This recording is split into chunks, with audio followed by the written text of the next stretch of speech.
Mag-uumpisa na ang sunstorm ng Kuwait. Ganito na siya. Ganyan. Pero kunti pa lang to, pag malakas na yung sunstorm dito, halos di mo na makikita yung daan.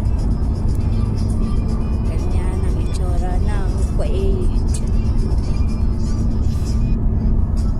Tingnan nyo itong kasama namin, kalukuhan niya. Bibigyan niya kami ng sumbok ngayon. Wala naman kaming television.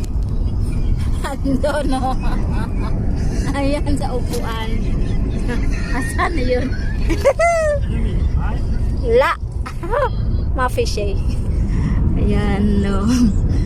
Sabi ba naman sa akin, ano gusto nyo? Tubig? Sabi ko, hindi.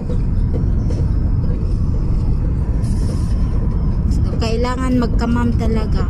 Magmas. Nanonood siya ng TikTok.